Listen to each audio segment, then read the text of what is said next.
Hello and welcome to another episode of CryptoScam with your host Tone Vase. And today we are talking about Ethereum. I know it's been a while, haven't done this show in about 2 months. Just been busy, but as promised, we are back to talking about Ethereum. And in order to help me have a little fireside chat about the early days of Ethereum, I am joined by Jason Siebert of the I'm Not Your Lawyer show. And I haven't needed him yet to be my lawyer, but potentially Ethereum might be using him as their lawyer in the near future. And that's one of the topics we are here to talk about. So Jason, go ahead and say hi and give a very brief intro about yourself, because we have an hour and we want to try and get through as much information as we can about the early days of Ethereum. Excellent. Hey, Tone, thanks for having me on. Love the show. Just standard disclaimer language. I am not your lawyer. And for anybody watching, I'm not your lawyer either, unless I actually am your lawyer and then your bill's coming soon. I do accept Bitcoin. My background in Bitcoin started a couple of years ago, as most people know, with the SEC v. Shavers case. And, my background prior to law was as a data engineer in the Air Force and then for several phone companies. And I just got into the securities world with law, and then Bitcoin and security seemed to be a perfect marriage. And I'm happy to be here, happy to give a lot of folks the information that honestly they can't afford from some of the other attorneys in the space. And so I love doing the show and trying to give folks information, and hopefully they can get some use out of this, Tone. I don't know. We're starting off on an evening. I've got my beverage. I'm not saying this is straight vodka. I'm not. You were smart. You've got a coffee cup. People won't see what's in your beverage. How can I help, Tone? What can we do today? What are we tackling? All right. So I'm not sure if you're familiar with the format of this podcast. So I named the podcast CryptoScam, and it's not only crypto topics, and not everything is a scam, though people like to think that. I like to consider everything a scam. The reason for the podcast is people always ask, I'm sure it happens to you all the time, people always ask you, hey, Jason, so what do you think of Dash? What do you think of Litecoin? What do you think of cloud mining? What do you think of Ethereum? And being a public personality, it becomes hard to answer the same question over and over. So I decided to start this podcast so that in the future, all of my thoughts about a particular coin, a particular topic are all out there in one video. Now, Ethereum is a very complicated beast, which is why it's being separated into 3 parts. Normally in 1 hour of time, or about 1 hour, I go through the origins of a coin or a project, like the current use cases and value of the project, and where I see the future of that project. And I always try to be joined by a fellow I'm hesitant to use the word expert, but a fellow scholar in that particular topic to either help set me straight or perhaps knows more information than I do. So for Ethereum, because we can't tackle all 3 phases of Ethereum, for this episode, I would like to talk about the origins of Ethereum and the pre-mine and the original crowd sale, and the potential future legal implications for it, because that's the main reason why I have been anti-Ethereum from before the pre-mine of Ethereum, because the way I saw what they were doing. And one of the reasons why I didn't like it is because of the legal implications.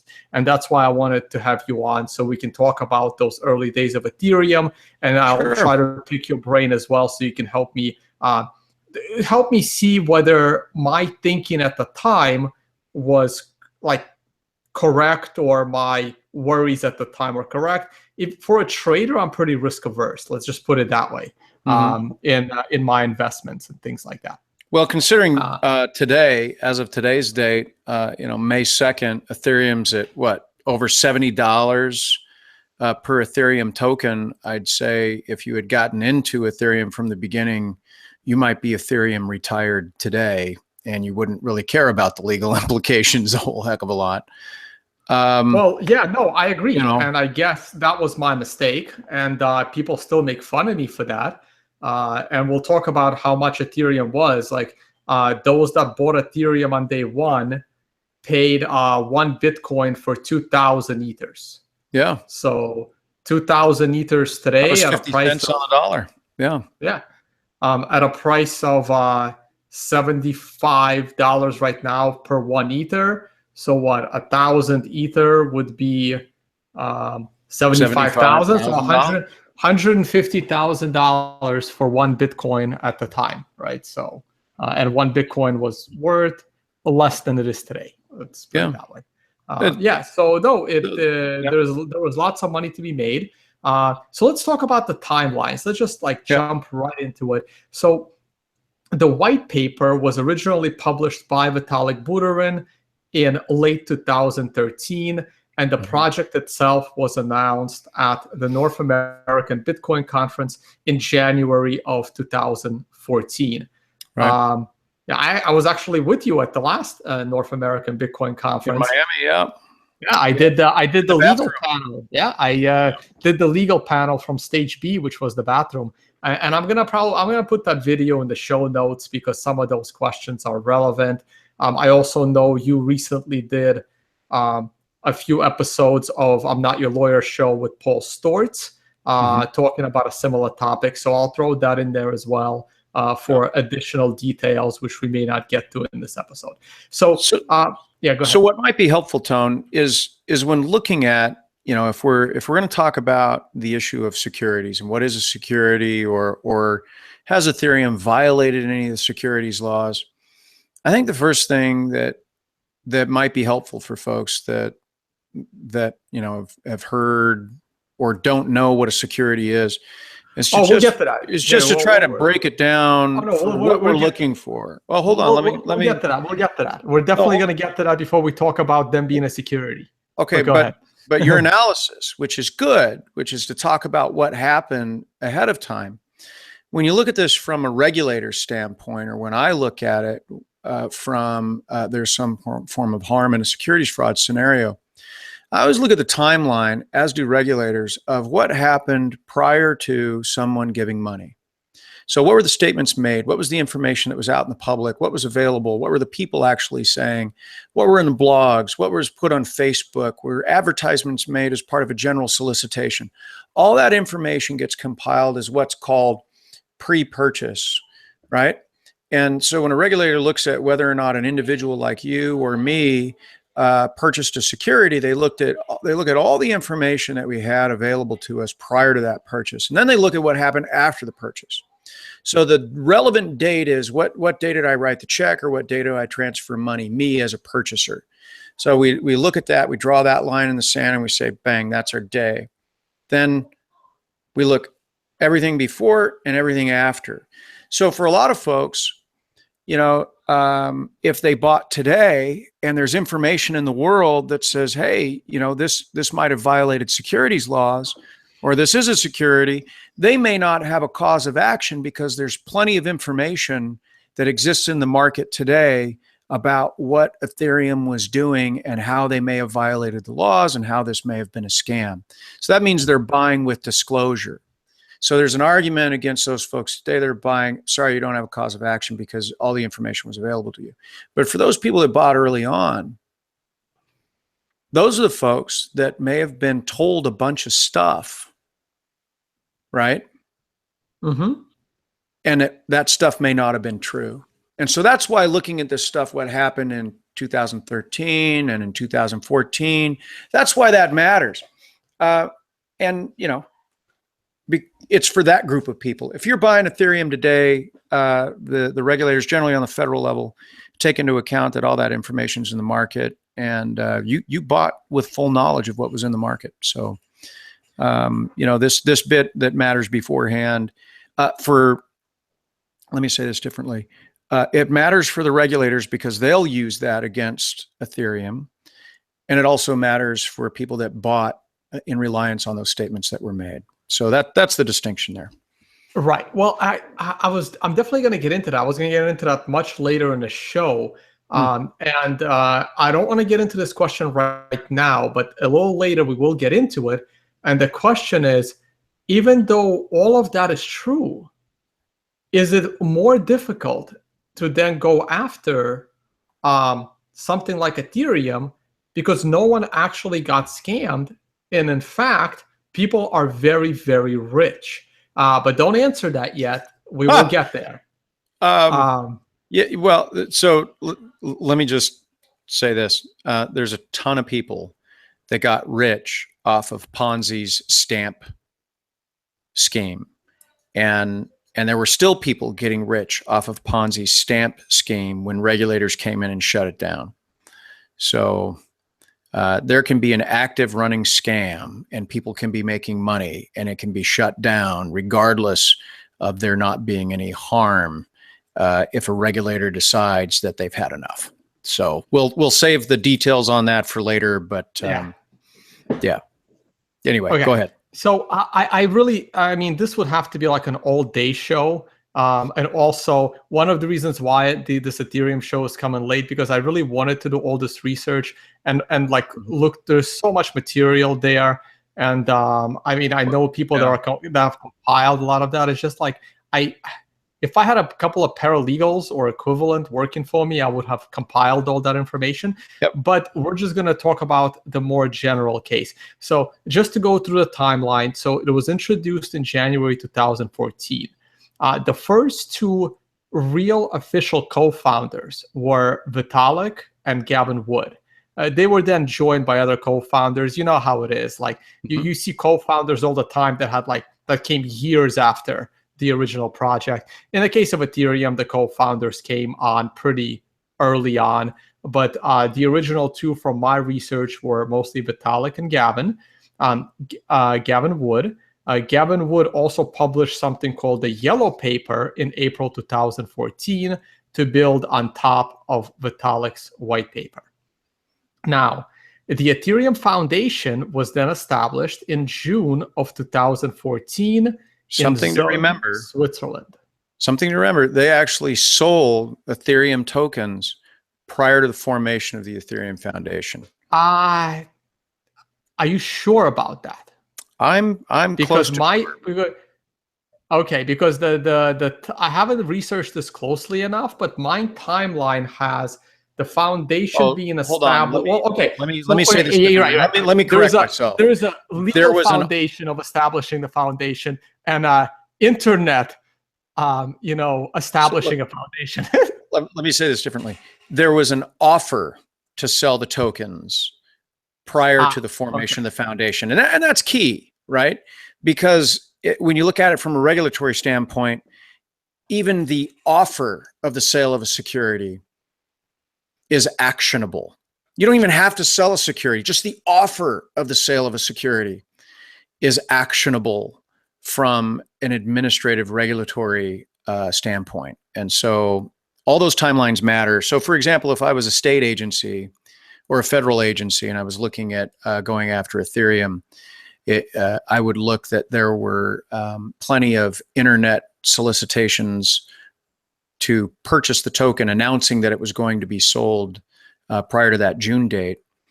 And I would say, look, there's the first offer to sell this security long before this foundation was ever formed. So that gotcha. Right. So the offer matters. Now, had the offer come after the foundation was formed, then they might have an argument that the sale was created or a part of this foundation support as to insulate them from individual liability. But they didn't form until after they'd already individually been offering. You see the distinction there? Yes. So they failed to do their governance properly. But that's, just details of limiting liability and good risk mitigation. All those things that attorneys do for clients, I don't know. That's a really good lead-in, actually, because again, my timeline has the foundation being established in June of 2014 in Switzerland. Right. And the first day of the pre-sale taking place in July of 2014. Yeah, but they were offering it long before then. Yeah. Oh yeah, they were talking about it long before then. Yeah. And one of the reasons why this whole, well, the foundation is interesting. It's an interesting house of cards, the foundation. But yeah, go ahead. The foundation and the offer, they had confidence in doing so because they got a letter of opinion from a top law firm, Prior Cashman law firm. Are you familiar with their work? So first of all, a letter of opinion is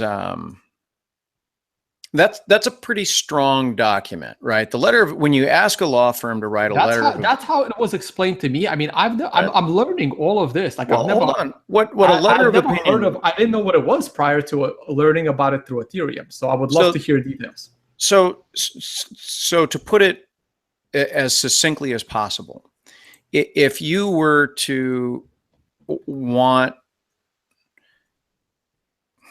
a document that you could hand to somebody and say, this is what we're relying on. You don't go in and say, hey, can you write me a memo, lawyer?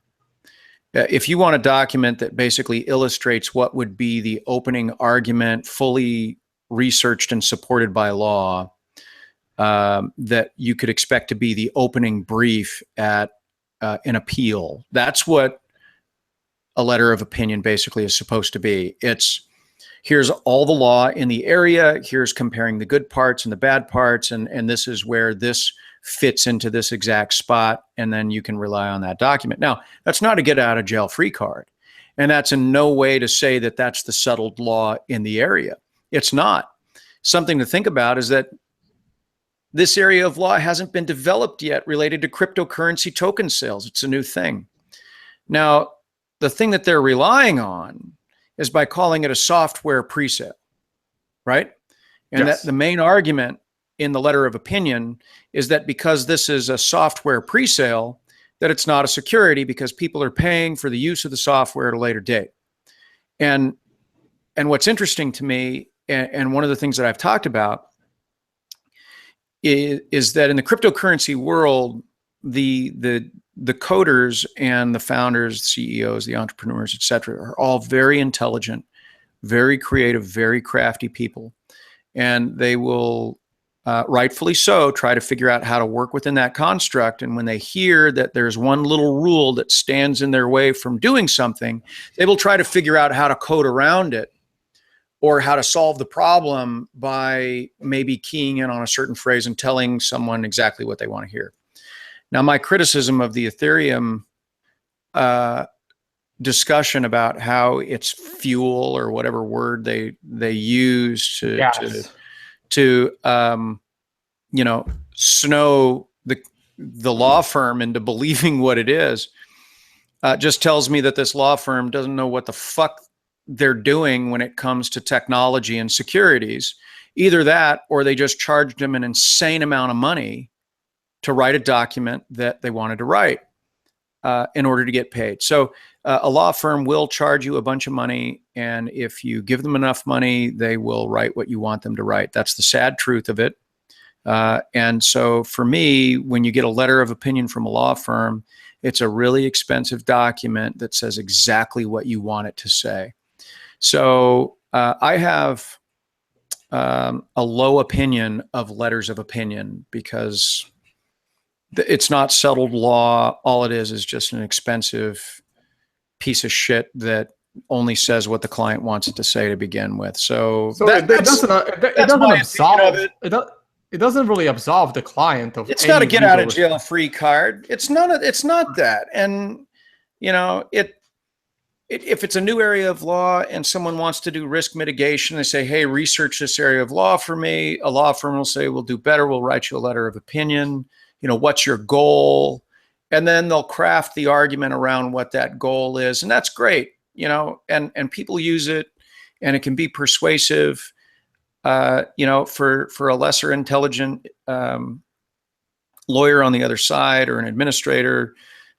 or some form of administrative body doing an investigation, it may say, okay, well, they're doing this under advice of a prestigious firm. We can rely that they had counsel. It gives them the benefit of the doubt. But at the same time, if you're doing something wrong, I don't care what get out of jail free card you have. There isn't a get out of jail free card when it comes to a legal opinion. There's just not. If you fuck it up, you fuck it up, and you can say, well, my attorney said it was okay, and the judge is going to go, yeah, well, you should have got a different attorney. That's. Gotcha. So congratulations, they spent a fuck ton of money on a piece of paper that said exactly what they wanted to say. That's great. And by the way, if you want a piece of paper to say what you want it to say, give me a call, and I'll charge you a fuck ton of money for it.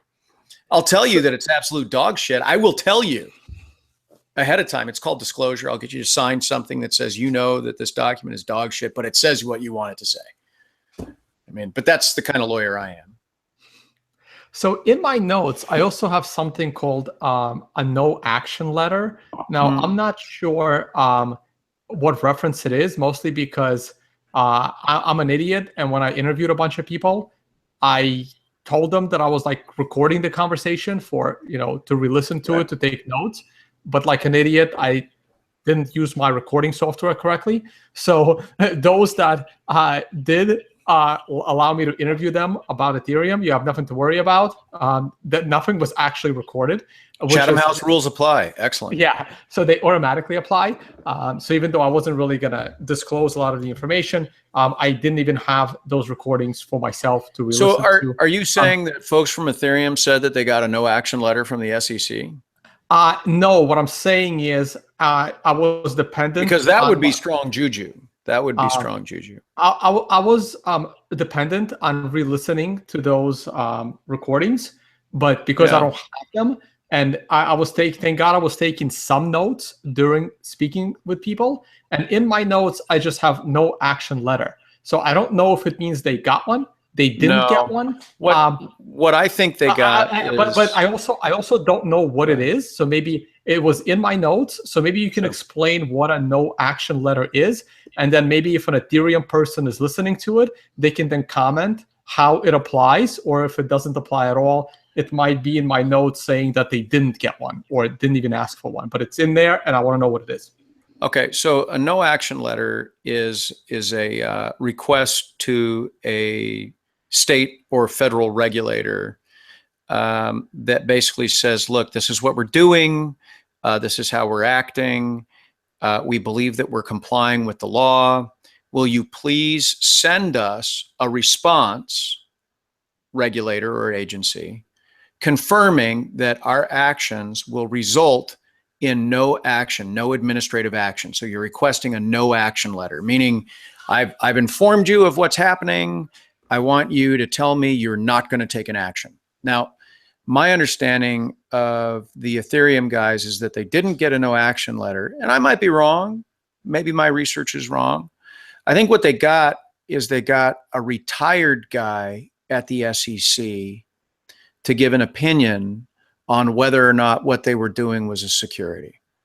So that's different than a no action letter. All that is going to a guy that's no longer working there and saying, hey, do you think this would result in action or not?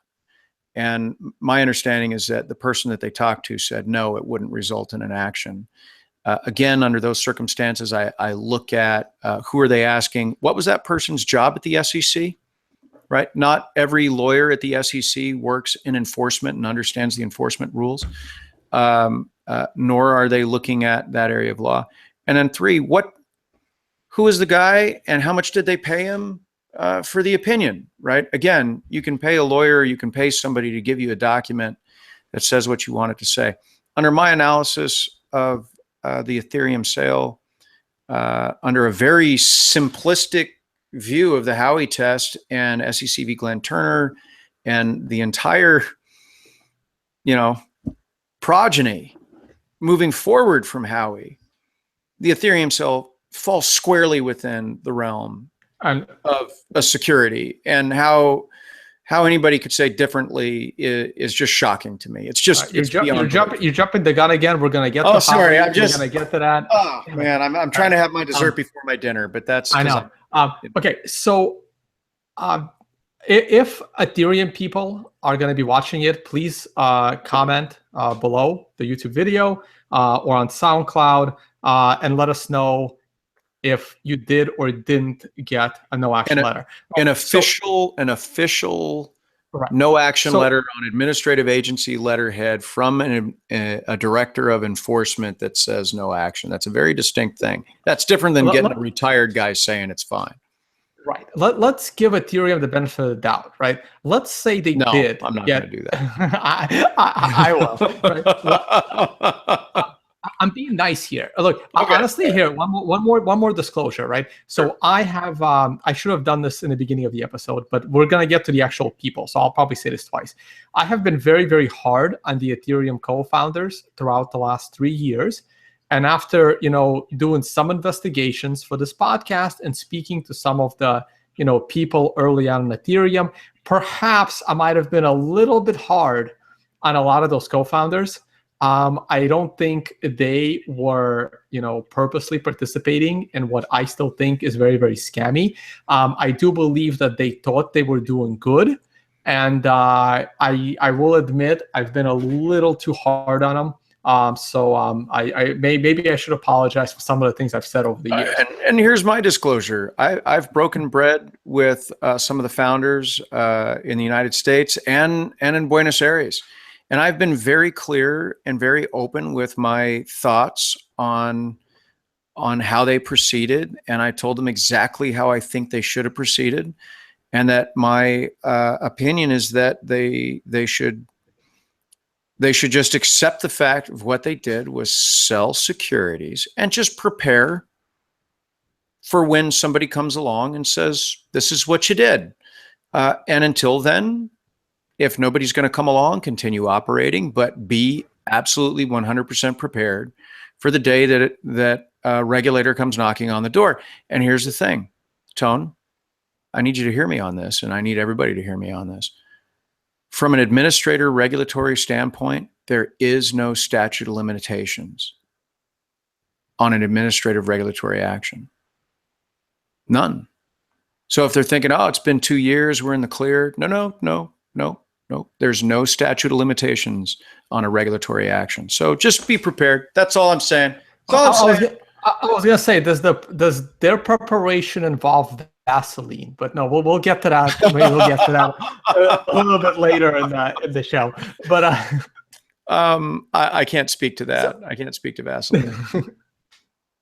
So all right. So back to the no action letter, right? So suppose a miracle happened. And they got a no action, hypothetically, and they got the official no action letter from the SEC. Yeah. How specific does that letter have to be? Because is it possible for the SEC, like a higher up person from the SEC, come in and say, "Oh, wait, this is not what we thought you were doing"? So this ain't gonna fly. So understanding, of course, that any statements made, if they were made to a regulatory agency, there's a statute against making false statements to a regulator, right? So if the regulator looks at the information that was provided by, let's say, an Ethereum or an ABC Corp who's requesting a no action letter, the agency is relying on the statements made to make that opinion, right? So if there's new information that comes to light, right, not to get too Big Lebowski on this, but if there's new information that comes to light, man, and there's new information, then it changes everything. And so now not only is there not a valid no action letter, but now there's an action for providing false information or misleading or material omissions to a regulator in relation to an action. So isn't that up to a 20-year sentence, lying to a federal investigator? I don't have that in the back of my mind. But if you know that number, Tone, and you're prepared to know that, good for you. It's something that I'd look up, but that's not. I can't keep everything in my memory. I'm getting old. What day is today? I don't even know what day it is. It's May 2nd. Is it already? Yeah, I know. All right. So no action letters can evaporate if there is new information that comes to light that suggests that the previous information that was provided may not have been accurate, or just was left out. So, and Gotcha. one no action letter only is relevant to the actions disclosed for that action. So if they move on and do something else, doing a new thing, obviously that no action letter doesn't apply to the new thing. Yep. Oh, I'm looking it up. Google's all over the place. Some say 5 years, some say 8 years, but those are maximums, you know. For providing false information to false information to a federal investigator. But I'm not sure if SEC counts. But you know, this is why you pay lawyers. All right. So let's just finish with the timeline, and then we're going to jump right into the Howey test. So the final on the timeline. So they got the letter of opinion, which made them confident that they can go ahead and launch. See, this is the difficult part, right? I always call it a security, but legally it's not a security yet because it hasn't been defined yet, right? So I don't even know what to call this damn thing. Anyway, so what are you talking about? Well, the selling of this is the problem. This is the problem I always have with Ethereum. What the hell do I call the sale of a token that doesn't yet exist? Hold on. It's very simple. It's called a contract. Okay. So Tone, here it's very simple. If I look at you and I say, look, I'm going to give you something in the future in exchange for monetary compensation today, what have we done? Under legal terminology, that's called a bargained for exchange. All right? It's a contract. You can call it a contract. Very simple. That's first year, first semester law school contracts. Bargain for exchange. Got it. Okay, so that gave them the confidence to start creating these contracts. They started selling these contracts in July 2014. After the official foundation. For this conversation, where we've renamed the token, the Ethereum token is an Ethereum pre-sale contract. Pre-sale contract, yes. Right. Now they sold 60 million. I'll go through the numbers a little bit later, but they sold 31,500 Bitcoins worth of the contract. So they got 31,000, let's just use round numbers, right? They got over 30,000 Bitcoin at the time, worth over $18 million. Right. So they got $18 million. Right. They got $18 million for the original pre-sale. It was a 42-day pre-sale. And the earlier in the pre-sale you bought it, the more Ethereum you got per Bitcoin. So one Bitcoin got you 2,000 future Ethereum tokens because they were not created yet. It took them exactly 1 year to create the platform and launch the Genesis block, basically. So that was very similar to a forward contract, wasn't it? Yes. And the Frontier platform was launched in July and early August, like late July, early August, the Frontier of 2015. So 1 year later, the platform was launched, and trading of Ethereum for the first time started, I believe, like August 8th of 2015. So no, that's not true. August. Trading of Ethereum started with the first forward contract sale. Well, no, I like on exchanges, like on Poloniex. Oh, okay. Right, yeah, because they didn't have a platform yet, right? Right. But like the actual, this is what makes it a little confusing, right? Like I've always made jokes back in the day. I didn't realize that the way to get around securities laws is to sell a security that doesn't yet exist. Oh no, people do that all the time, but you're not getting around securities laws. Well, yeah, you know, IPOs. I know people buy into IPOs before they actually go IPO. Yeah, the pre-sale. Officially on the market. Yeah. Like that was happening with Facebook. I remember like people were calling me up asking me if they should buy Facebook shares for $40. Someone had a great deal before the IPO. And I remember my answer to them was, this girl that I knew. She's in accounting, and this is the phone call that I got. Like, hey, Tone. So me and my mom are thinking of investing in Facebook. It'll be, we want to put a bunch of money on it, and this will be like our first stock. And we know someone that can get us pre-IPO shares at $40 a share.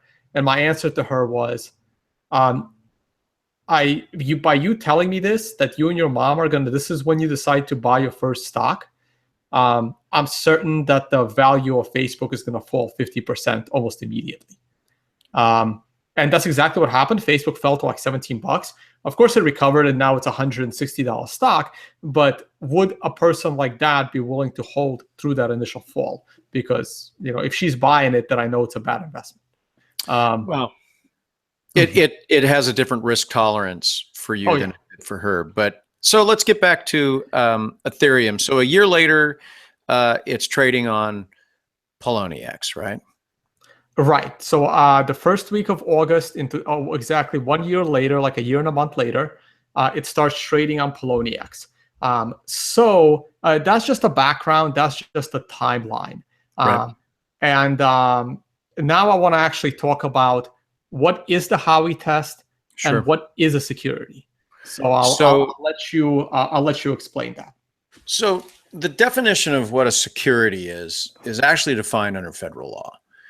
And the only reason the Howey test exists is because under the definition of a security includes a phrase investment contract. And that needed to be defined. It wasn't defined by the legislature. Instead, it got defined through the courts. And that meant that this whole new area of what could become a security opened up under an investment contract. So the Howey test, put simply, is the giving of money under the management and control of others with the expectation of a profit. All right? It's that simple. Now, over the years, 80 plus years, people have tried to figure out how to get around the Howey test by coming up with all kinds of ways. Sound familiar? Right? I mean, what kills me about the cryptocurrency world is they think what they're doing is new. You're not doing anything new. In fact, you should read a whole hell of a lot more if you want to know how to do this better, because you're doing shit that people have done for 80 years. You're not fucking original. You're not. Oh, well, there's no management and control, so it's not a security, right? Wrong. So wrong. How management and control has been defined has been modified throughout the years. There's more cases than just SEC v. Howey. That's not the only case. All right. We have 80 years worth of jurisprudence of at least one case a year modifying what an investment contract means. So just relying on Howey is like saying abortion is Roe v. Wade. Did you know, Tone, that Roe v. Wade is not the controlling law on abortion? Actually, right? No, I'm actually. It's Pennsylvania v. Casey, but nobody fucking knows that, nor do they care. I'm more familiar with the Howey and the securities laws because that was where I worked. Now, if I worked, in the medical field, I'd probably be more aware of the laws around abortion. Maybe if I was a woman, I should be more aware. The point is that people get the buzzword stuck in their head and they think that's the only thing that matters. Oh, Howey test. No, there's plenty of other tests that exist out there that talk about things. For example, when I was doing the Shavers case, the SEC tried to say that because there was a case that involved the selling of securities in a virtual environment that had already been decided was a security, then the short-term notes that Shavers was selling were obviously a security, Judge, because it's in a computer. And I'm going, are you fucking obtuse? Are you a jackass? What they were selling in that case was very clearly the giving of money. There was money given, defined money, right? U.S. currency was given in exchange for what they were advertising as a stock sold in a computerized format instead of over paper exchange or over the counter. And the SEC lawyers sitting there going, yeah, but it was a computer. I'm like, really? Come on, man. How did you get this case? If your argument is, Judge, but it's a security in a computer and therefore Bitcoin, like, fuck yeah, okay, this is what we're up against. So from the Howey Test perspective, the giving of money now after the Shavers case means that it can be anything of value, because they didn't give money in the Shavers case, right? What'd they give? They gave Bitcoin. And under the federal definition of money, it doesn't include cryptocurrency, but the SEC made it that way through jurisprudence. 2, under the management and control of others. And people have said, oh, no, like under the Dow, right? Everybody has voting rights, right? So because everybody has voting rights, there's no management and control. No, that's not how it works. And the example that I've given with the Storch Show and others is that you have voting rights when you own normal stock, right? You own Apple, you own Facebook, you own Ford. You have one stock, one vote. So just to have voting rights doesn't give you management and control. What was actually decided is that you actually, to have the control aspect cancel you out of the security, you have to have the ability to wind up the company. All right. So that's a key distinction. With the expectation of a profit. Oh no, they're just giving it away. They don't expect a profit. So get this. The courts decided that if you invested in something or you were buying something that you knew was going to lose money, and then you wrote that off on your taxes, you benefited from the tax write-off, and therefore it's a security because you made a profit off of the tax laws, right? So, well, I thought people did that. I thought people did that all the time. I didn't know that's that's why a lot of people just rent out their apartments to write stuff off. But it's a little different there, right? So here, I mean, even buying and selling homes can be an investment contract, can be a security. When you buy, and there's distinctions, right? If you're going to use it, if you have the intent to use it, then it's not a security. And I think that's where they maybe kind of fooled the previous law offices and maybe fooled this retired SEC guy into saying that it's not a security, saying, oh, no, it's going to be the fuel that they're going to use to do these transactions later on the blockchain, right? Oh, they're going to use it? It's going to be used? Then it's not a security, right? If it's a token that they're going to use to ride on a carnival ride, not a security. But what they didn't tell them is the fucking platform was never actually going to be useful to begin with, and that's not why they were selling it. Right? They were selling it to raise money. All right. Well,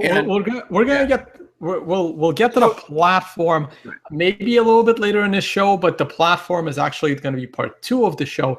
But back to the Howey Test. Can you go? Yeah. I'm familiar with the case, but can you just Orange Groves?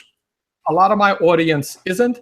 Sure. So can you just briefly talk about what happened in that case and how oranges became a security? Absolutely. So it wasn't oranges, it was rows of orange trees. Now, anybody that lives in Florida and you've taken, the turnpike, you've gone by the Howey in the Hills exit up by up on the Tampa side of the turnpike. And Howey in the Hills is the famous case, the SEC versus Howey in the Hills. Very simply put, Orange Grove decides that they're not making enough money, right? Doing it on their own. So they want to raise money. They want to raise capital. And what they do is they gather a bunch of people into a hotel and are like, hey, look, you're really important people. And you know that oranges are the way of the future. It's the way of the future. And it's a commodity. You can make a lot of money at it. But here's what we're going to do. We're going to sell you your own row of orange trees. You're going to love it. You're going to love it. We'll put your name on it. It's Joe Blow's row of orange trees. You can have 10 oranges, 10 orange trees. And they're going to be yours. But listen, you're really important people. You don't live down here. We're going to take care of it for you. You sign this management contract where we have our own management team, and they're going to water them. They're going to fertilize them. They're going to pick them when they get ripe. They're going to put them in a big truck. They're going to take them off the market. They're going to sell them for you, and they're going to bring you the proceeds of it. You don't have to do anything. We're going to handle it for you. So what you have there is give us money, and we're going to sell you some orange trees. We got a management team. It's going to be under the management and control of the entire management team. You don't have to lift a finger, right? Meaning the success or failure of the price is not dependent upon your actions. It's dependent upon somebody else's. And 3, the expectation of a profit. We're going to sell them. You're going to get the money. You expect to make a profit. So that's the Howey test in a nutshell. is them basically fractionalizing an orange grove into individual orange trees and then selling those fractional interests in an entire piece of property and then managing it for the people. What do you think, Tone? Did I do okay for my 30 seconds? Oh yeah, that was great. Now Ethereum is, of course, the Ethereum sale of their tokens was slightly different than that, but it sounds to me like you just explained all of cloud mining in under 5 minutes. Yeah, exactly. Now, the Ethereum sale is very simple. Give us your money, right? We got that part. Mm-hmm. Management and control of others. If you bought the token, did that mean that you got to design the software and release it to the world? No. Could you bind the company? No. Could you decide what they were going to develop? No. It's under the management and control of others, right? You gave them money. They get to decide everything that happens with it, right? Right.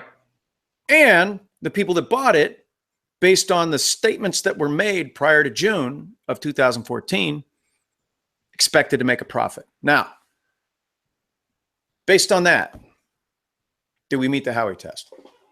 Oh, absolutely. Of course, right? Yeah. So it's cut and dry. Now, what they'll say is, no, they were buying it because they planned on using it as software.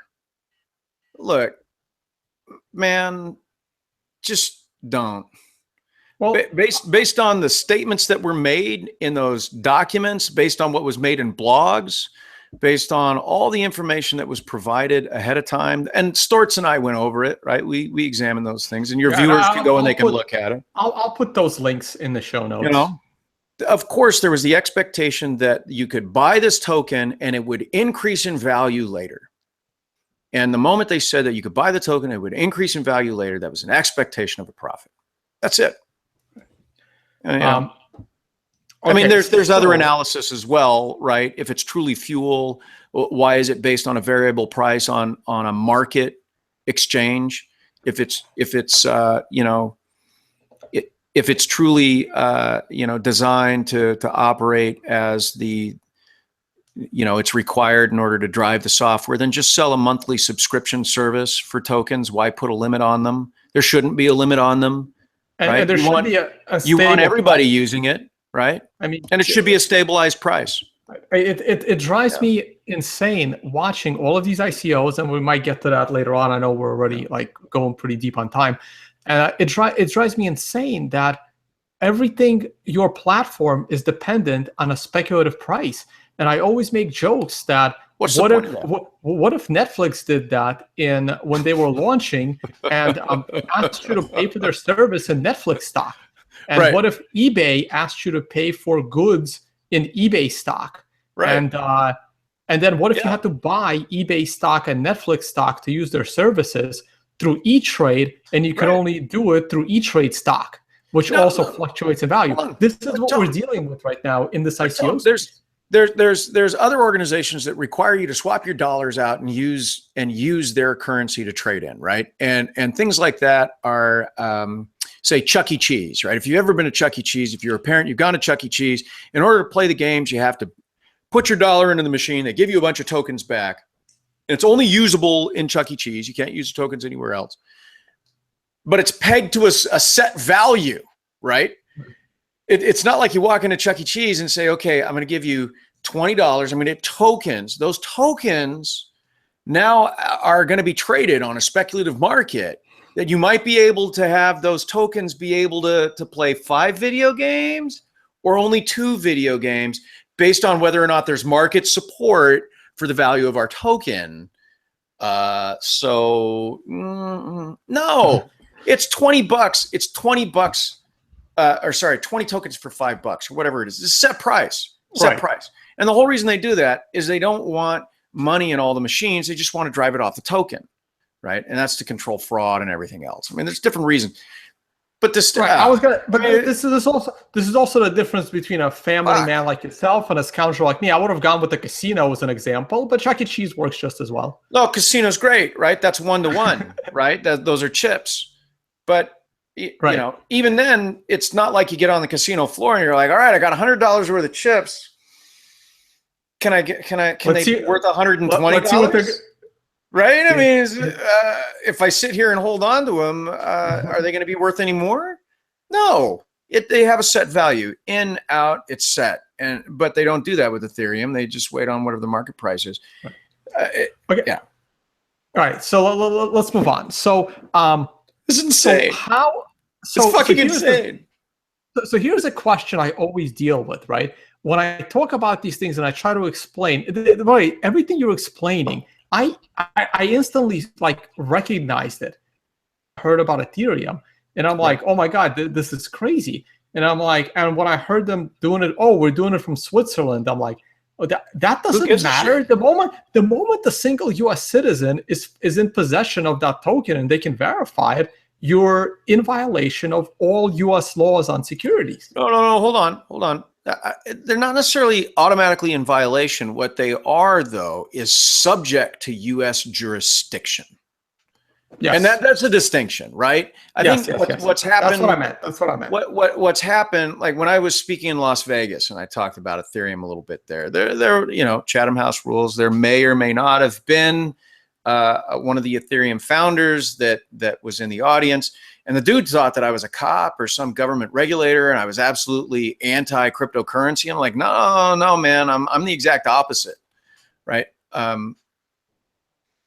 But you have to remember you're subject to jurisdiction regardless.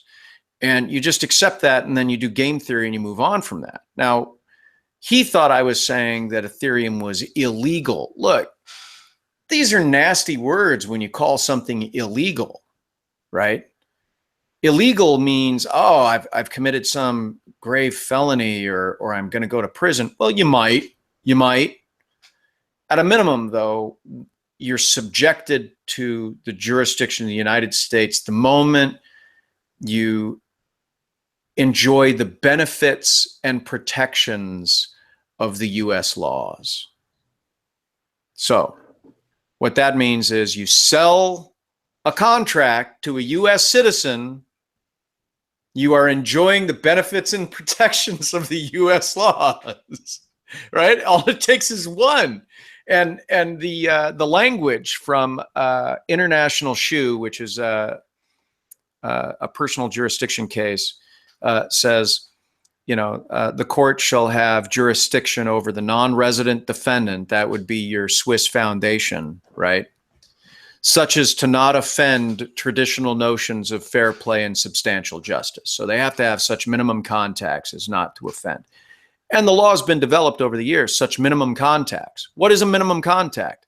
Well, you advertised in the United States. You advertised on U.S. fucking social media. You went on U.S. Bitcoin blogs and you said, we're going to be making a pre-sale. Do you think they enjoyed the benefits and protections of U.S. citizenry market? Of course they did. So of course they're subject to U.S. laws. Before they even sold a token here, they subjected themselves to this jurisdiction. So and you ask anybody and they say, well, we formed in Switzerland to avoid U.S. regulations. Like, no, you spent a fuck ton of money on Swiss agents to still be subject to U.S. regulation. Well done. Well done. Good job. All right. You did it. So here's a question I constantly get from people because, in Ethereum and a lot of them. So as I try to explain it, and we do throw the word scam around. I know I do it all the time. Sure. Sometimes I do it, to just get a rise out of people. But when we get into these discussions and I try to explain why Ethereum, like, it's hard for me to call Ethereum a scam. So what I do is, well, the launch of their token was scammy. I don't know. I usually call Ethereum a scam because I know that it is. Because of the way it was launched, but the people were trying to do well. But here's the question I always get. Well, if Ethereum is a scam and a security, so is Bitcoin. Bullshit. Go on. Listen, Ethereum and Bitcoin are two completely different things. They are. Let's just start there, okay? And I don't even know how to articulate it without going into 2 hours of philosophy. I know. I Right? know. You got to make it quick though, because we haven't even gotten to the best part of this. Let's just say that the people that make that argument are dodging the issue. They're ignoring the core question, and they're doing a duck and weave and trying to compare themselves to. That's like saying, well, if an orange is a fruit, what about potatoes? They're not. It's a vegetable. Fuck off. Right? I mean, we're done. You know, that statement is a completely ignorant statement. It has no basis or understanding of the law when they make that statement. And if you want to know the difference, you know, go hire a lawyer or pay me and I'll tell you. But otherwise, Tone, it's going to take hours to really get down to the nuts and bolts of why. Right, and this is one of the problems. Like sometimes the questions are, to those that have been around, sometimes these questions are so ignorant that it's hard to like answer them. This is why I make these videos, because how do I explain? Because people ask me on Twitter, Tone, why is Ethereum a scam? And they want me to answer it to them. Characters where I'm in the process of making 3 videos, each are long. Well, okay? let's start with one example. Let's start with one example, and we'll do it based on actions, not based on core code. Okay. Because I think people, they look at code, you know, code is law, blah, blah, blah, blah, blah, whatever. Not obviously and I'm not the coding expert. You know, I stopped coding when I left the Air Force, but after the DAO, right? After the DAO, the Ethereum Foundation put in the fucking DAO hard fork in order to unwind its immutable, infinite fucking blockchain that could never be modified, right? Well, you fucked yourself when you did that, okay? And the reason they did that was because they stood to lose money, and they stood to lose interest. They stood to lose all kinds of fucking things, and they exercised their own self-interest to hard fork to save their own fucking asses.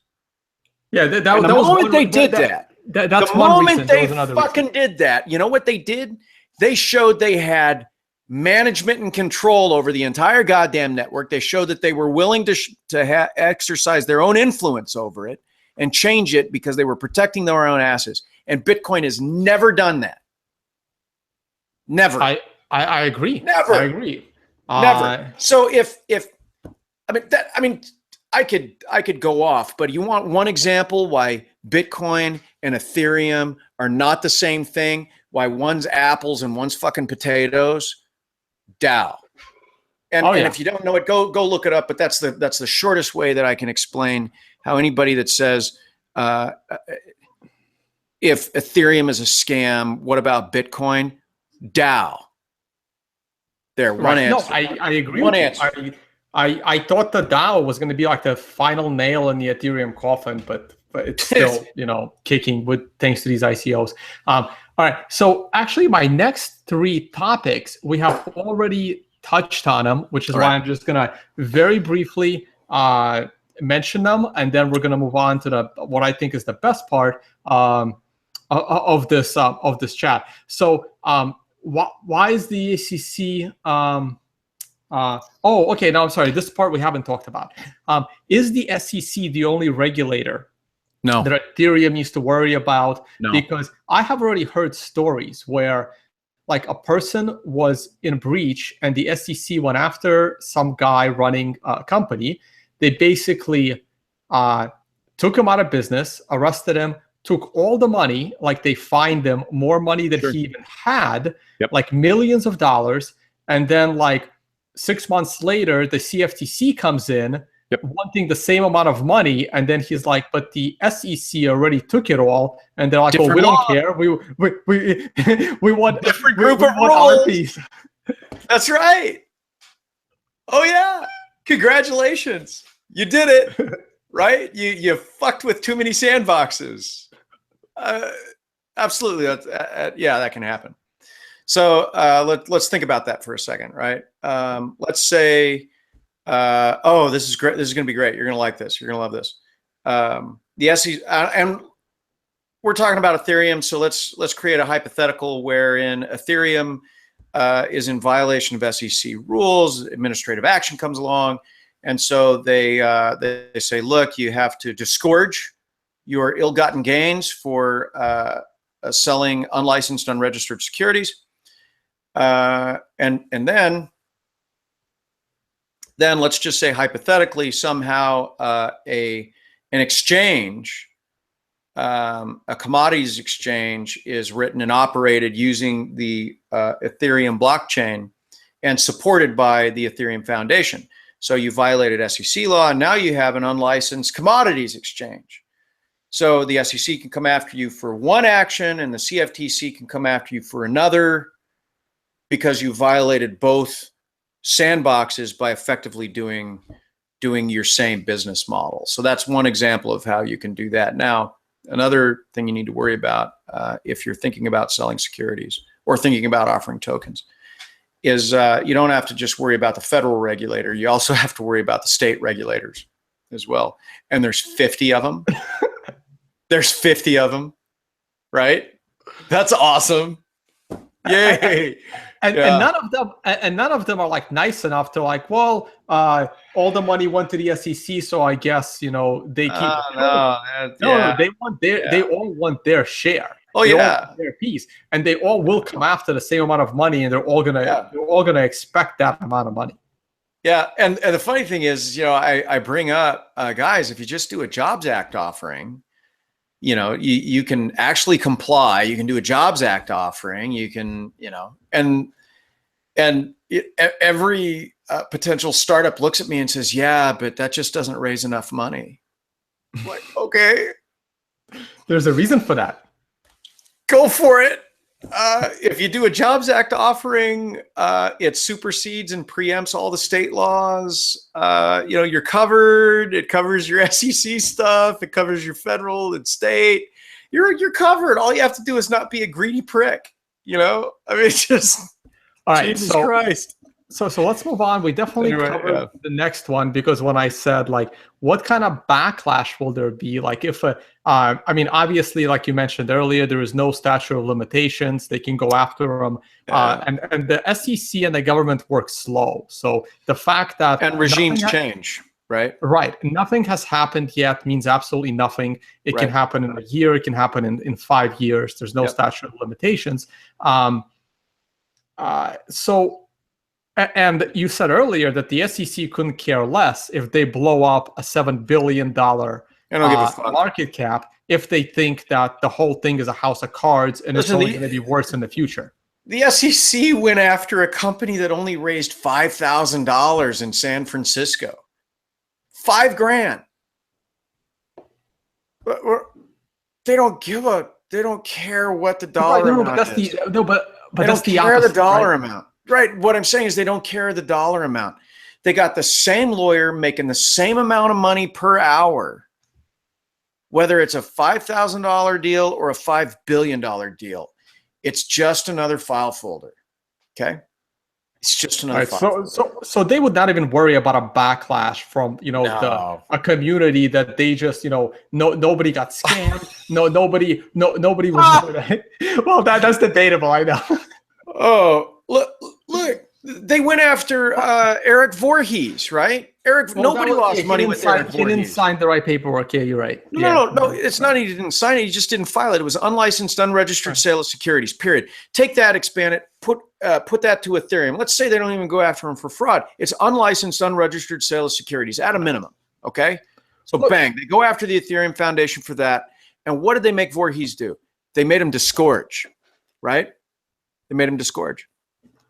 Well, because look, I feel like I've been scammed by Ethereum, because to me, it was obvious that this thing is an illegal sale of a security, so I did not participate. Now it's I get to watch unlicensed, unregistered sale of security. Right. That's different than illegal, right? Illegal would be fraud. If there's fraud involved, right.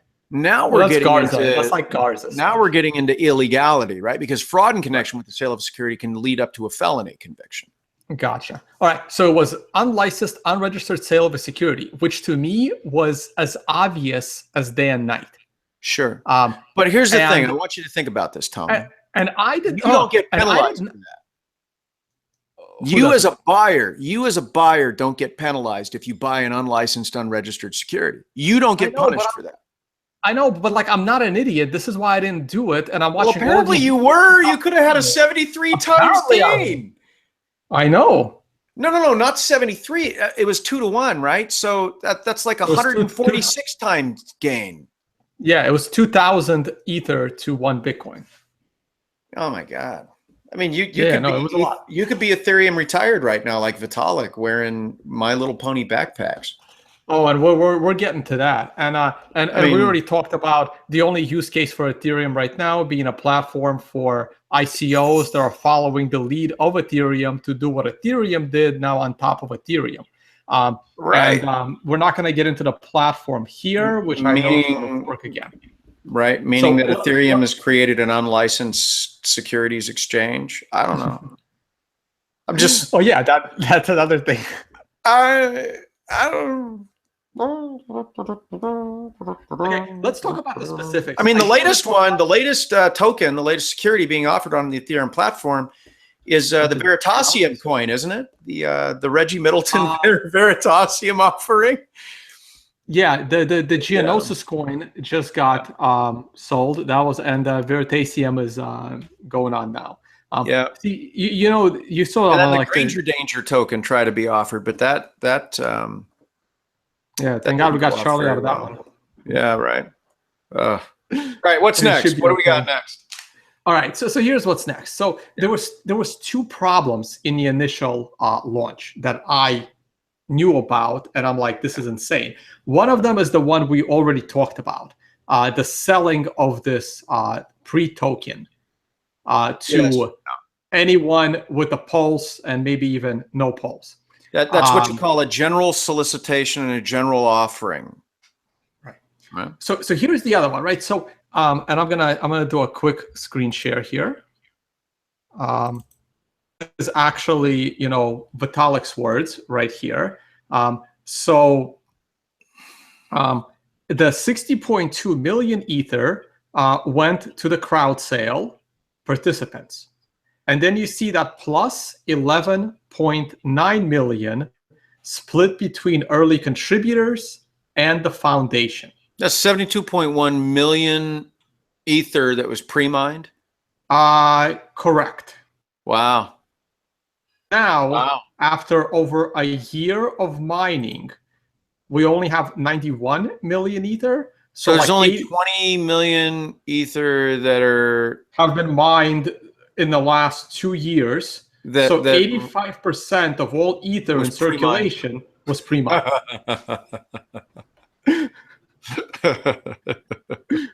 Okay, so I know.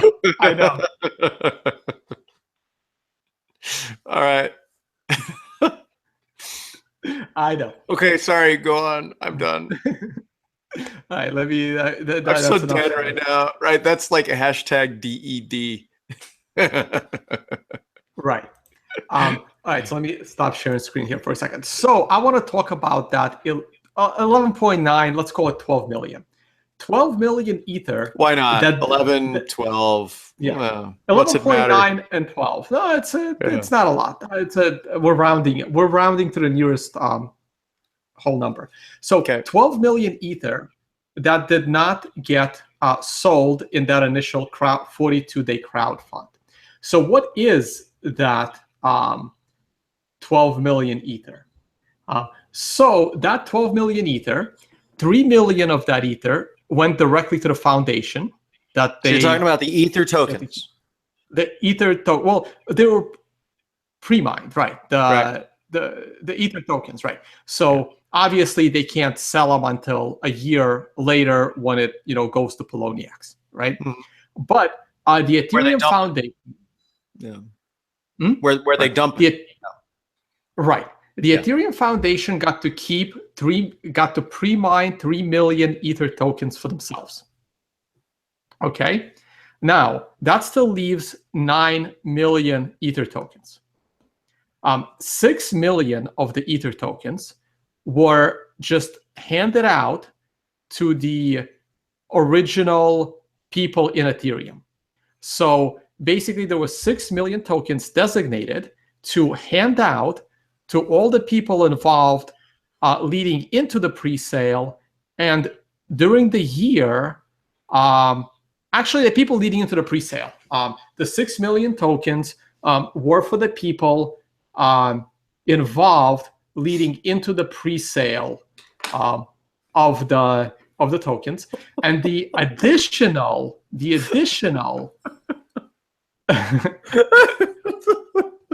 we're getting to that. We're gonna get into the sorry. Okay, go ahead. All right. An additional 3 million Ether tokens is something they called DPP, which is a developer purchase program or something like that, right? And this 3 million Ethereum tokens was available for anyone working on the Ethereum stuff right after the pre-sale to purchase that Ethereum, that a part of that 3 million Ether tokens at the original price, so 2,000 Ether tokens per Bitcoin. So in addition to their salary, right? So they got the money. They got $18 million worth of Bitcoin, which they kept in Bitcoin, which was depreciating in price all throughout 2014 or 15. What year was it? 14. So They were actually losing money on the violation of some kind, right? Don't they have like a fiduciary duty if they raised 18 million not to hold it in a risky investment that is losing money? No. Isn't there some kind of there isn't? Okay, so they can like put it in whatever. No. So to a certain extent there is a fiduciary duty, right? Meaning you have to do with the money what you say you're going to do with the money. All right. So for example, they said give us your money. We're going to sell you an advanced token, and in exchange with, you're going to give this money, we're going to develop this software that we haven't developed yet. All right. So if they use the money to develop the software that they haven't developed yet, then they're meeting at a minimum their fiduciary obligations. Whether they do that with $18 million worth, or if somehow that depreciates to $2 million worth, if they still do what they say they're going to do, great. Because the value in the entity is really subjected to its holdings, right? Now, if they take that $18 million and they don't spend it on development, but instead everybody gets hookers and blow, then they violated that fiduciary duty. Does that make sense? It does. Now let me ask you. Okay, and we're gonna get into what that money was used for, and then who doesn't like hookers and blow, right? But oh man, it would be great if I had some around me right now. But that's not why they gave him the money. All right. Anyway. Okay. So like I said, like 6 million Ethereum tokens were handed out to people involved in building Ethereum. And now, of course, they're getting paid. Now that they have $18 million worth of Bitcoin, they can now pay developers, right? So and themselves. Oh, well, right, and themselves. And the additional 3 million is available for purchase at the best price. Which means that developers, I just want to point this out, that means developers that are providing product to the Ethereum Foundation are graciously invited to not only develop the software for them, but give them money as well, right?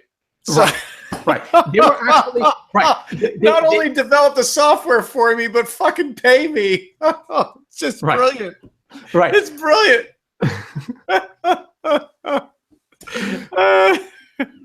And they were encouraged. Tip of the hat. They were now Vitalik did put his money, I guess, where his mouth was, but so basically out of that 6 million Ether that was awarded to those that made it all the way to the pre-sale, Right. So Vitalik got 550,000 of that 6 million. So Really? he got the biggest share. Yeah. Sure. So it was distributed based on your contribution and your longevity. And there were 6 co-founders. Actually, let me do one more screen share real quick.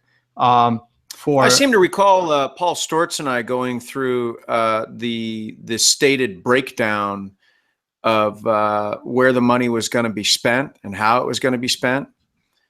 And, well, no, this is different. That's the 18 million that they got. I'm talking about the 6 million Ether that they pre-mined to pay themselves. Oh, yes. Yeah. This is a very different thing, right? So, but out of that 6 million, let me lock my screen in here. So look at Steve Toole. There's our DAO guy right there. Yep. He was there. He was in charge of their communications, but he wasn't a co-founder. So Paul Snow, Factum. Yeah. Right. I am going to talk about Eric Labrosa because that's an interesting case. So here are the founders, co-founders, founders. There's like 8 of them, and they got the biggest share. Now, not everyone took the money. There's like so many interesting like little intrigues. So Vitalik got the biggest share. He got to keep 550,000 of the 6 million that they just created for themselves. You would have thought he would have bought a sandwich with some of that, you know.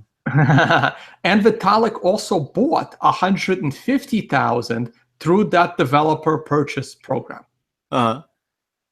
So, and of course, you're buying in the original pre-sale anonymously, right? So who knows how much he could have bought, you know, from that. But okay, so other co-founders got between 200 and 450,000. That's awesome. Ether. Right there. Now, so here's an interesting case, right? So let's talk about Charles Hoskinson. Okay. So, let me do that. And I'm curious your take on this from a potential legal perspective. By the way, how does that even work legally when they just created this 6 million Ether for themselves? I don't even know how that. I thought that was insane. But how does that work from like a legal perspective? Whether this is or isn't a security. Any thoughts? Well, it's interesting. You know, from a governance standpoint, you know, basically what they did is they created a class of security among themselves, which is the token.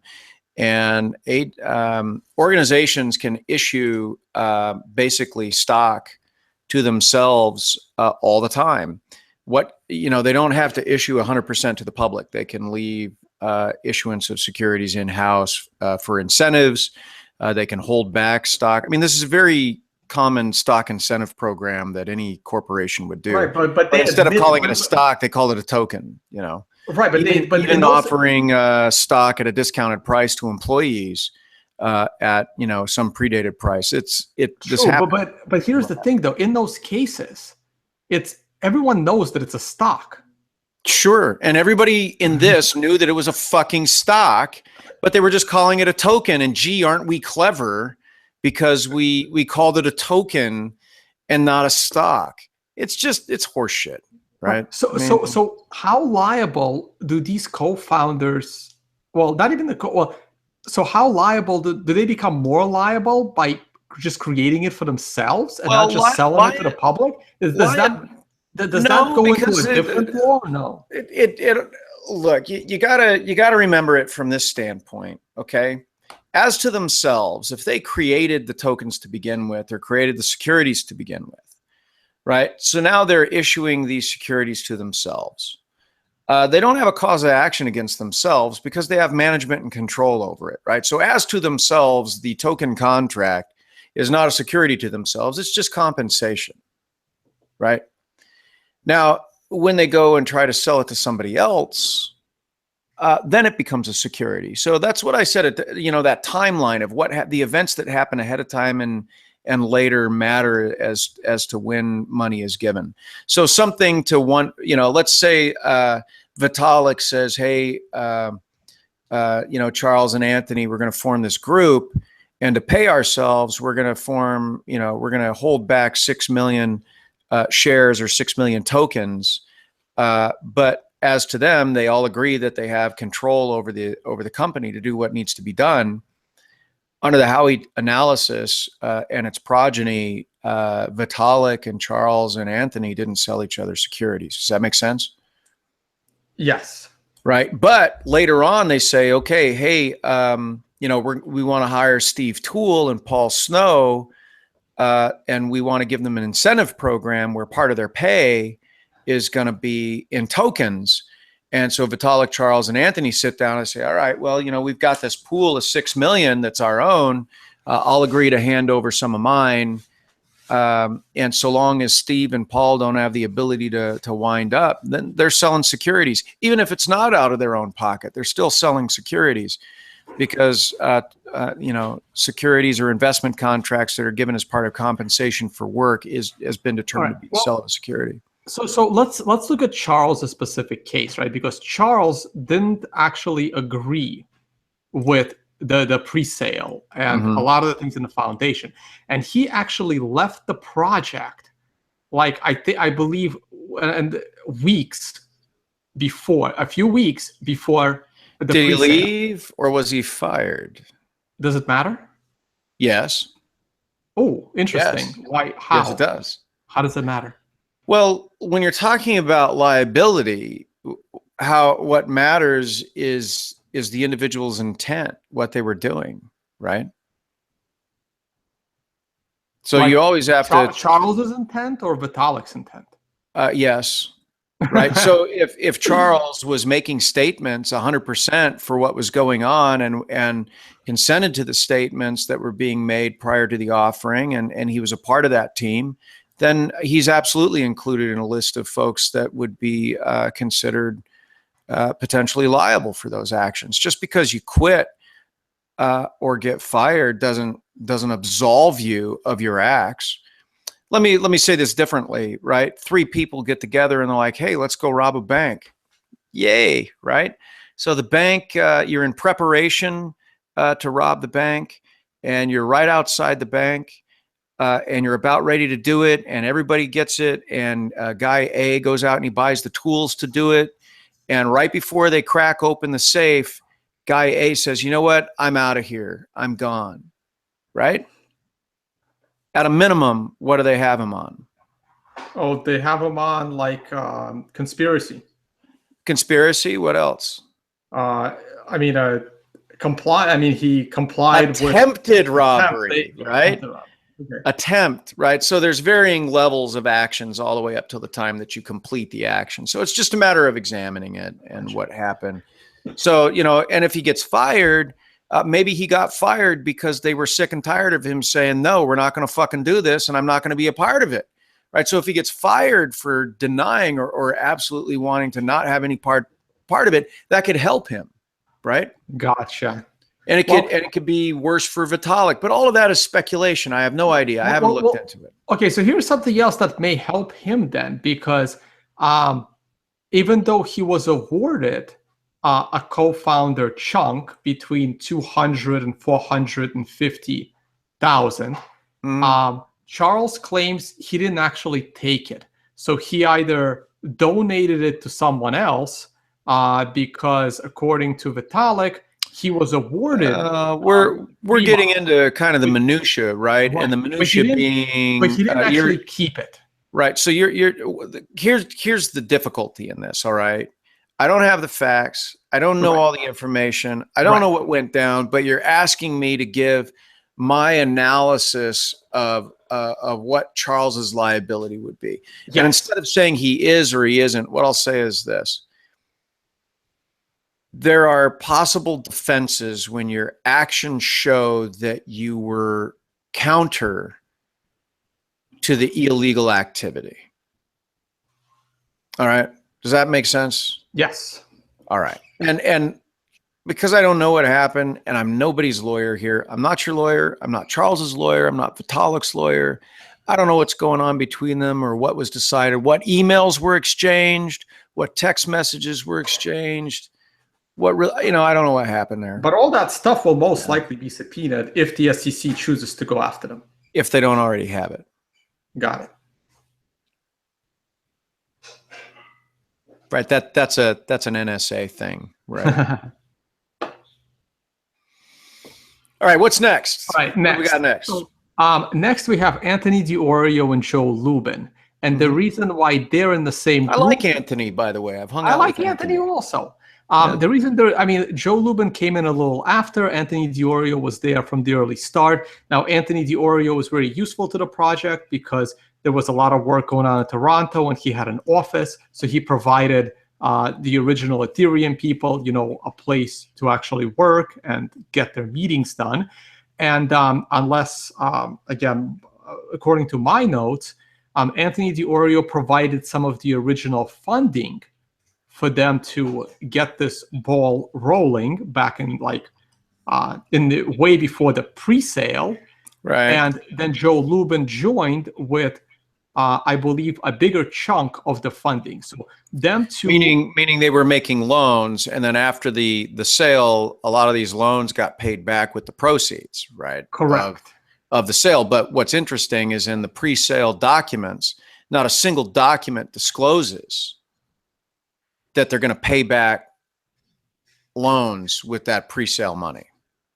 Well, I don't know for a fact that they got paid back with the pre-sale money, but I don't know what other money they could have gotten paid back with. Oh, that's right. We're just farting money around here. Right. How very Bitcoin.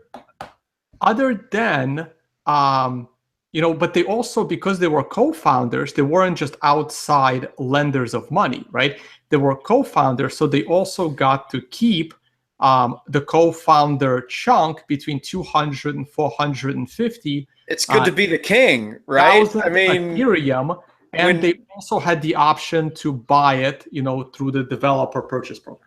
Certainly, right? And there's nothing wrong with that. Under a governance scenario, I can be a founder. I can hold debt in the organization because I provide, my contribution to the organization may not be my brain power; it might be my financial power. And so I provide $1 million to the entity, and I hold that piece of paper, and I have a promissory note, and I can call in that note whenever I want to call in that note.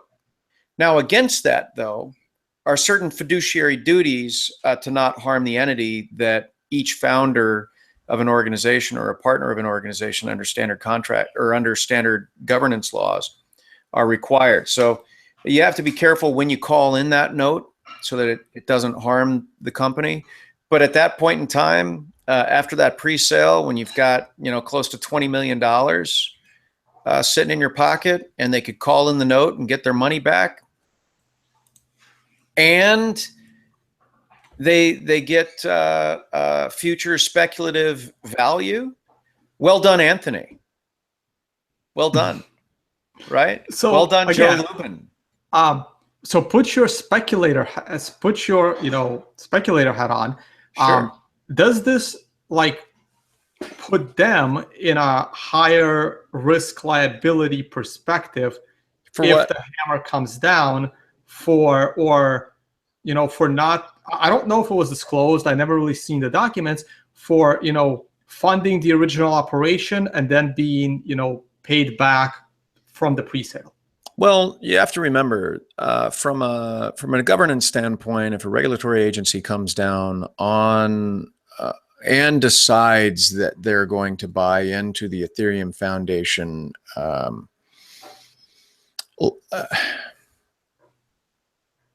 rhetoric, most likely, if I was the Ethereum Foundation's attorney, I would settle it as fast as I can for quickly and quietly, and give as much money as they wanted me to give to avoid individual liability for any of the founders.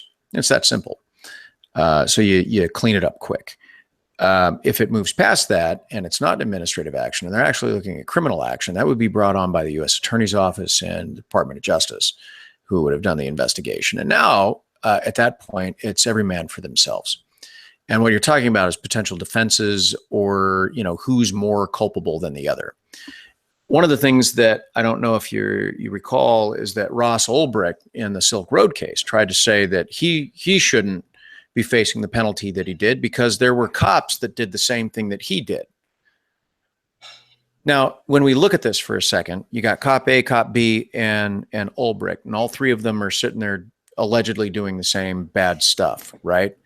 And Ulbricht's defense that he tried to bring up, or his attorney tried to bring up, is that Ulbricht shouldn't face any issues because these guys were doing it too. That's not a defense. In fact, that just inculpates you. That doesn't exculpate you. So you have to be careful when you're mounting a defense saying one person did more than I did, or I did less than the other person. What you're doing at that point is you're basically negotiating and bargaining your way out of your liability. And so without knowing the specifics, without seeing the things in between, it's tough for me to speculate on that, Tone. Oh, You broke up a little bit there. I'm sorry. still there? Yeah, I'm here. Okay, sorry. Thought I lost you there for a second. All right, go on. Oh, no. I said that it's hard for me to speculate without knowing the specifics. Okay, gotcha. No, that's fine, and that's fine. I just wanted to just bring up like the differences between some of the co-founders. So now, one of the people involved I do want to mention is Eric Labroso, who I do like, and I was very like, this is why every time I tweeted this picture out, because I couldn't understand for the life of me why a core developer in Bitcoin like Eric Labroso would be listed as development for Ethereum. Mm-hmm. In fact, listed as the very first person behind the founders, which made me believe, oh my God, was he like the main developer of the whole freaking project? And that turns out to be very, very inaccurate. So Eric Labroso's role in this whole operation was that when they were doing the pre-sale and they got the 31,000 Bitcoins, they needed to like keep those Bitcoins secure. Mm-hmm. You know, you can't have one founder running away with 31,000 Bitcoin. Sure. You know, so Eric had one of the first multi-sig wallets with his company Cifrix. Right. So Eric's was it Cifrix or is it Cyfrix? Sorry, Eric. Yeah. Cyfrix. So Eric's involvement was basically helping them make sure the money doesn't get stolen. Okay, so you're saying he was acting as an escrow fiduciary or a bailee, basically. Yeah. Right. Well, Losing you, Tone. What they're doing, his Bitcoin wallet. Oh, you're cutting in and out a little bit. I'm cutting in and out. Damn. My internet connection's fine.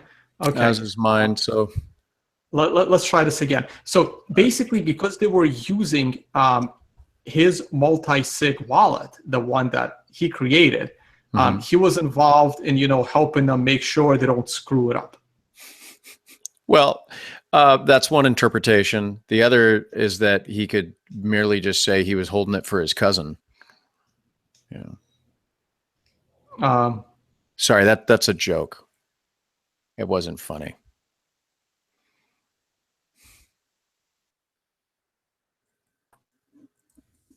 Eric was paid for the services because he was like a consultant. Not sure if he just got paid in straight Bitcoin, straight cash, or he got a piece of the 6 million pre-mined Ether. So just out of curiosity, what do you think?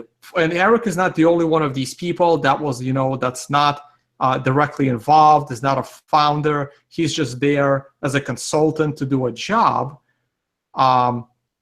How are people like Eric potentially liable from getting paid in that pre-mined Bitcoin? Or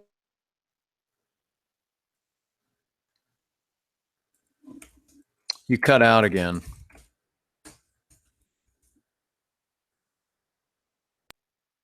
You there? Yeah, you cut out again. I think the question that you had, can you hear me? Yeah. I'm gonna make it quick again. How does a subcontractor like Eric, is there any kind of liability? Well, there's And potential liability. I see where you're going here. Is there a difference? Is there a difference Yeah. between getting paid in Bitcoin from the pre-sale or No. getting paid in the 6 million pre-mined Ether? No. So a regulator or a legal agency isn't going to look at where the funds came from necessarily. What they're going to look at is, what did he know? What did he do? What was his involvement? And it gets to be that simple. Does that make sense? No, So, can you repeat that? Repeat. I cut my video feed. Hopefully, maybe it'll be less bandwidth. Can you just repeat all that? Sure. What I was saying is that what a regulating agency or enforcement agency is going to look at when it comes to a action against someone, subcontractor or not, primary actor, subcontractor, is what did they do? What was their involvement? What did they know? What was their role? And so it all depends. For example, if there's documents or there's evidence that somebody came up to Eric and said, hey, look, we got this scam going on and we need you to hold the money for us. And he says, sure, I'm in, so long as you pay me a fuck ton of money, right? Well, at that point in time, he's aiding and abetting. Make sense? Yeah, but is he really... So it all depends. It all depends. But is he really holding the money if he doesn't even have a single key and he's not able to touch the money? They're just using the wallet. Look. No. You're trying to nail me down on a specific answer. This is the whole bullshit of the give me a legal opinion on whether or not I can use this little loophole or not. No, Tone, knock it the fuck off. Listen. It all depends on what he knew and what he did. Okay. You could call me up and say, look, I'm going to rob a bank. I'm going to have a bunch of money in my car and I want to put it in your parking garage. Okay. Right. I don't have the keys to the car. I can't get into the car. I have no ability to control the car, but you're hiding it in my fucking garage and I know about it and I don't do anything about it. Right. That's why I said it all depends on what somebody knows and when they know it. You understand? Gotcha. Right? So just because I don't have the fucking keys doesn't mean I'm not helping. Make sense? Gotcha. No, that actually does make sense. So it's a very detailed analysis, and just saying, oh, well, I didn't have the private keys. I don't know anything. I can't be liable. No, man. It depends on what you know and what you did. There's no magic bullet here of going, so if I work it so that there's a wallet and then somehow I don't have control because I don't have a key, but somehow I own the wallet and then this, and then people can be like, yeah, I can help people get away with crime because I don't have the keys. I'm not going to say that, Tone. That's bullshit. That's not how it works. Yeah, this makes sense actually, because I was really curious. Yeah, so for every single, so if the hammer does happen to come down, I mean, every single person that was there at the time of the pre-sale is going to be every man for themselves and how much each one of them knew, right? Well, whether it's every man for themselves or not is an interesting question. What I would say from, this is where I'm going to sound like a lawyer. Should a subpoena arrive and somebody wants to ask you questions, please obtain an attorney and discuss your options as an individual rather than as a group. More often than not, you're going to want to have your own attorney, not the foundation attorney, represent you, because the foundation attorney or the group attorney is not going to look out after your individual interests. They're going to look after the interests of the whole or the person paying the bill first before they look at your individual interests. So get your own lawyer. And I'm going to leave it at that. Gotcha. Okay. So if you were around for that, okay, so now what about the last type of person that's involved is a person that showed up after the pre-sale and was working on building the platform and clearly getting paid in that pre-sale money, they probably have the least amount to worry about in general. Sure. Again, what did you know? When did you know it? Getting paid with stolen money, if it's determined to be stolen money, doesn't mean they're going to come and knock on your door and say, "Hey, give us back the stolen money." But if you know that the money is stolen, or you know that the money was obtained wrong, or if you're let me provide an example. This is an interesting example. All right. So let's say you provide a bank account for somebody that stole some money. All right. The bank account's in your name. You know money's going into it. You don't ask any questions of why the money's going into it, and you give the person that's putting the money into it a bank card, and they withdraw cash every single day, and you don't ask any questions. Do you think by not asking any questions that means that you're going to get off the hook? No. You're aiding and abetting in a theft after the fact, right? So there's aiding and abetting after the fact, but it all depends on what you know. So the guy that drives the getaway car that never went into the bank and stole the money is still on the hook for aiding and abetting in the crime. Just a different part of the crime. If he knew they were robbing a bank. And if he later finds out and does nothing. Right? Again, what do you know? When did you know it? These are the questions that are asked. Make sense? Gotcha. Yes. Yeah. All right. So on that note, I think I got a sense of some of the people involved and how they, how their potential liability could be. And okay, so my final topic is just the foundation itself, because it's kind of set up as a nonprofit, but they clearly created 3 million Ether just for themselves. And also there was a lot of you mentioned earlier that clearly they have a lot more say because of the DAO, but some people did not like what the foundation is doing, because as a nonprofit, you're not supposed to pick, private companies to work with your product. And the Ethereum Foundation clearly picked and choose who to do business with from the private sector. Well, any not-for-profit entity can choose to do business with anybody they want to. There's certain constructs for a not-for-profit entity that they have to follow in order to maintain their not-for-profit status. Well, I think it's an official foundation status. I'm not sure if that's means anything. So when I worked for a state securities regulator, we had offerings come in that were securities offerings related to churches, and they're not-for-profit agencies, right? And they're still selling securities. And what are they selling securities in? Do you know? Churches? Yeah, building programs, right? So, buy our construction bond, basically, build a new church, and you're going to get paid back X%. That's selling a security, right? It's called a short-term note or a long-term note. It's an investment contract. And not-for-profit agencies can do those types of things. We don't think about that type of thing because we think that selling a security is the ultimate in capitalist type venture because it's Wall Street and woo, ICO, money. No. Just because it's a not-for-profit doesn't mean that it can't sell a security or get involved in investment contracts.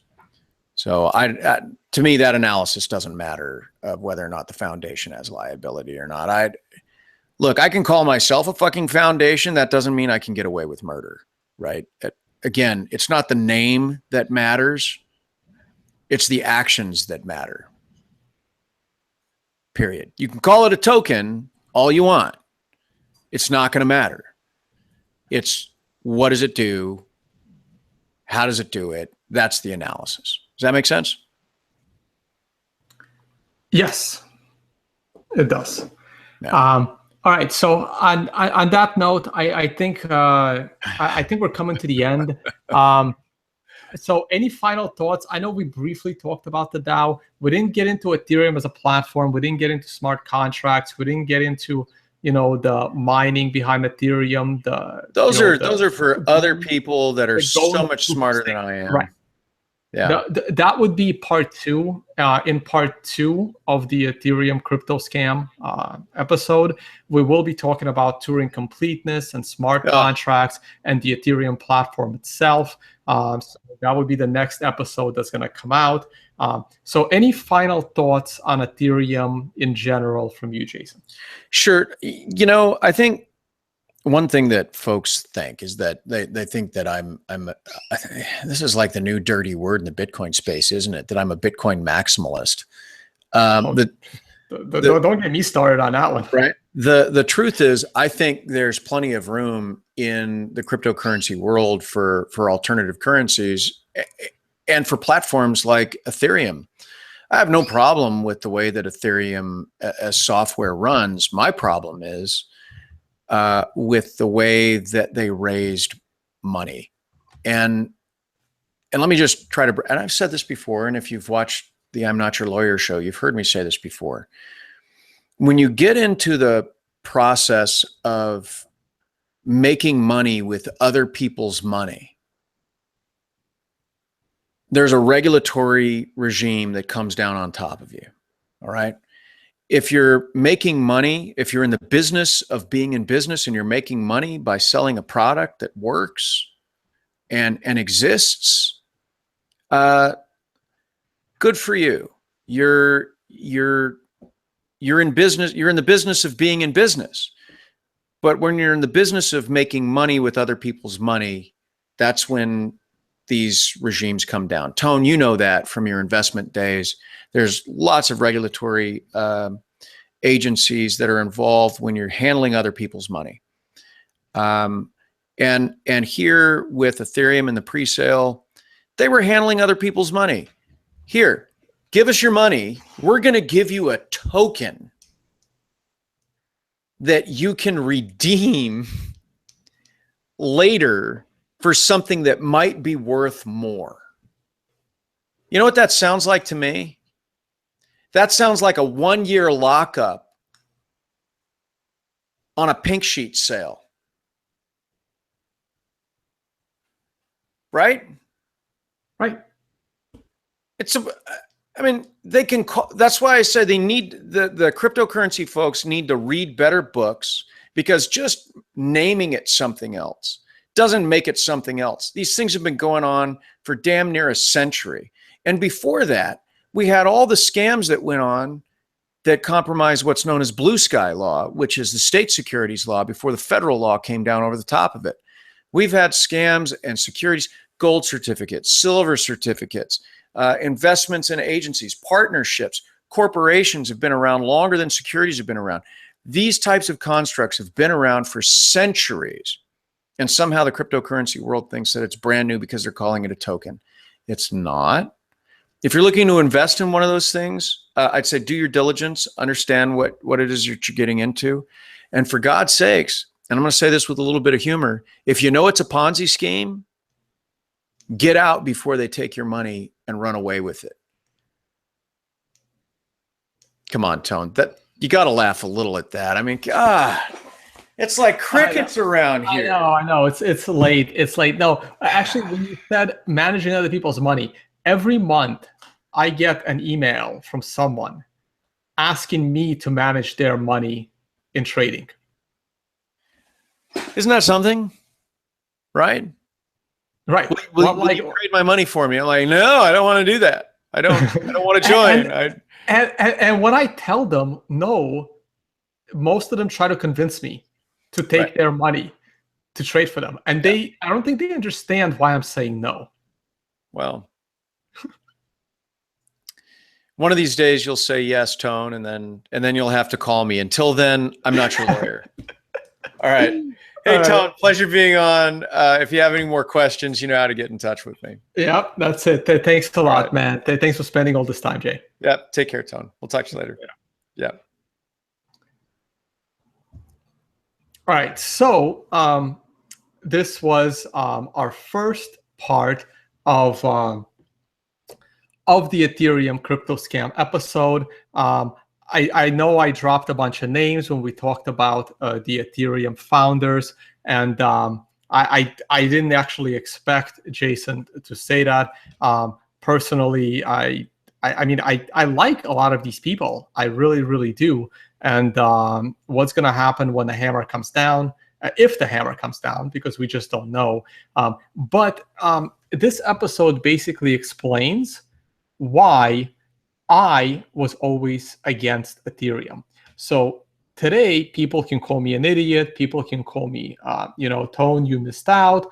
You could have been a multi-millionaire right now by buying Ethereum.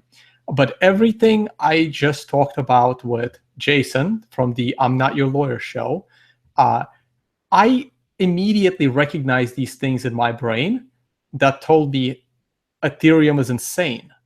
There is no way this is going to work from a legal perspective, from a security perspective.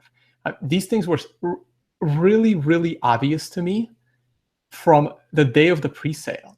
I was also under the impression that that money, the 31,000 Bitcoin, was never going to see the light of day, and Ethereum was never actually going to launch. Now, because Ethereum actually launched a year later, and people were able to sell their Ethereum and make money on the deal, that was a bit of a surprise to me, because 99% of these kinds of schemes end in tears, and the platform never launches, and people just lose their money. If you don't believe me, go look at Butterfly Labs. That was happening around the same time, where everyone had paid for mining equipment that never arrived. This was how I saw Ethereum. I couldn't trust it. And because of all of these security issues that, in my mind, I mean, Jason uses the legal terms, and I'm just using, when I throw away a legal security sale, obviously it's an unregistered security sale, but he's the lawyer, so he's using, specific legal terms, and I'm just talking in general. So these were all the reasons why I was against Ethereum from a legal financial perspective. This has nothing to do with smart contracts. This has nothing to do with the platform. This has nothing to do with the promise of Ethereum. I am very critical of smart contracts. I'm critical of the value proposition. But that criticism is completely independent of this criticism, which is why I had Jason on to help walk everyone through it. Okay. So hopefully this gives all of my followers and people new to Ethereum a better understanding as to why some of us never joined the Ethereum hype and have always been very skeptical of Ethereum even before the platform was ever launched. Okay. On that note, thank you for watching this episode of CryptoScam. If you like this show, if you want to see more of these shows, please donate. I wanted to spend more time on doing research. I wanted to spend more time on providing you the right information. If anyone gets very, very upset that we did something inaccurately, please comment. Please provide more details. I could have been wrong about Eric Labroso's contributions to the project, which I thought were very minimal and very, completely unliable. But Jason is now making me think a little bit otherwise. Same thing with Charles Hoskinson. I thought that, well, him leaving the project before the pre-sale and not taking any of the Ether kind of makes it kind of good. And Jason is now making me think otherwise. And I like him. I like Eric. I actually like Charles. I've hung out with Charles. I like Anthony Diorio. I've hung out with Anthony Diorio.